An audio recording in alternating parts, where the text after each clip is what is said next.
Depuis ce matin, la mairie d'Abobo a lancé une opération d'assainissement et de salubrité dans la commune qui durera 15 jours.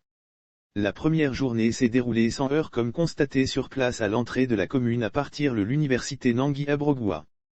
300 agents de la police municipale nouvellement recrutés assureront le suivi de cette activité pilotée par Olivier Niagne, sous-directeur de l'environnement de la mairie d'Abobo. Cette activité est inscrite dans la vision du maire d'Abobo qui a pour ambition, comme l'a indiqué Olivier Niagne, de faire d'Abobo l'une des communes les plus propres d'Abidjan et de la Côte d'Ivoire au besoin. Cette opération est menée pour libérer les emprises des voies de grande circulation, les entrées de la commune, les voies qui traversent la commune afin de leur donner un nouveau visage. Selon le directeur de l'environnement de la mairie d'Abobo, dans l'orientation du maire Kandia Camara, il a été dit que les populations devraient être associées à l'opération. Malheureusement pour cette première journée, elles ne sont pas impliquées. Il y a eu la décision de recruter 300 policiers municipaux qui nous accompagnent pour cette opération. Ce matin nous avons traité le centre-ville avec les policiers municipaux, avec tout ce que nous avons comme moyens techniques. Nous sommes là pour dégager l'entrée de la ville qui était une zone colonisée truffée de vieux camions, de matériaux ferreux et beaucoup d'objets encombrants qui donnaient un visage pas reluisant à la commune, a mentionné M. Niagne. Dans le cadre de cette opération d'assainissement et de salubrité, les équipes ouvrent les voies, libèrent les ouvrages ainsi que les réseaux de drainage qui existent. Nous sommes en ce moment sur un réseau de la compagnie, on ne peut pas travailler parce que des installations anarchiques s'y trouvent. Et donc dans la vision du maire, il faut libérer pour que Abobo respire, pour qu'il y fasse bon vivre, il y ait la quiétude, la sécurité. Que les problèmes d'embouteillage prennent fin dans le cadre de cette opération qui va durer 15 jours, a ajouté le directeur. Au-delà de 15 jours, il faut dire que de nouveaux policiers municipaux ont été recrutés pour renforcer l'ancienne équipe. Grâce au recrutement spécial, Olivier Niagne espère que ce beau monde pourra maintenir les sites libérés propres. Pour ne pas qu'ils soient recolonisés, il est prévu un embellissement général des endroits déguerpis. L'opération qui a débuté aujourd'hui concerne la voie qui fait frontière avec la commune d'Adjamé qui passe à PK18 jusqu'à Ndotré et se limite à Anyama.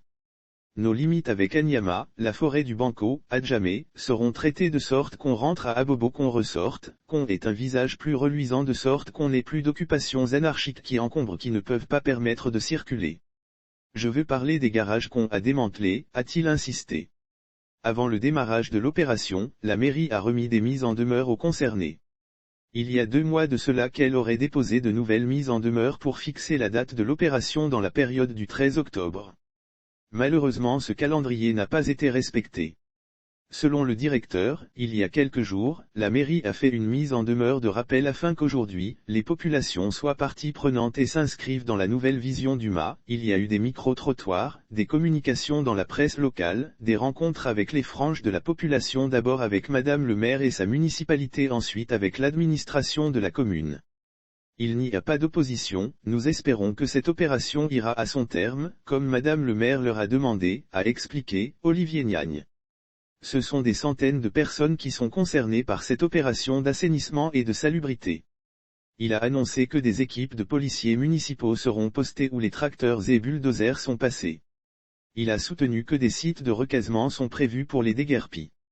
Il s'agit des marchés périphériques, de la nouvelle gare etc. Selon lui, cette liste a été portée à la connaissance des représentants des populations, des garagistes et des transporteurs. C'est sur un linéaire total de 7,5 km que les déguerpissements sont prévus durant les 15 jours et les emprises situées entre 15 et 20 mètres des voies principales qui seront libérées. Par ailleurs, la veille, Kandia Camara avait déclaré qu'elle était déterminée à impacter positivement la vie de ses administrés à travers ce projet. C'était en marge de la présentation des 300 nouveaux policiers municipaux. Le maire avait assuré que Abobo aura le prix de la commune la plus propre du pays, et a au passage salué son fier et maire de Koumassi, Cissé Bakongo, pour son prix d'excellence obtenu jeudi. Elle avait exhorté les agents de la police municipale à encadrer et à sensibiliser la population sur les questions d'hygiène et les a conseillés d'être des agents exemplaires, rigoureux, et de ne point user de la violence. Kandia Camara a enfin exprimé sa reconnaissance à Alassane Ouattara pour avoir initié de grands projets à Abobo grâce au plan d'urgence de la commune d'Abobo, PUCA, d'un montant de 174 milliards de FCFA. Abobo va changer de visage grâce au chef de l'État, au PUCA et à la police municipale. Pour réussir la réalisation de tous ces projets, je souhaite l'engagement de tous. engagement qui passe par l'implication des uns et des autres dans l'opération de déguerpissement, a conclu le maire d'Abobo.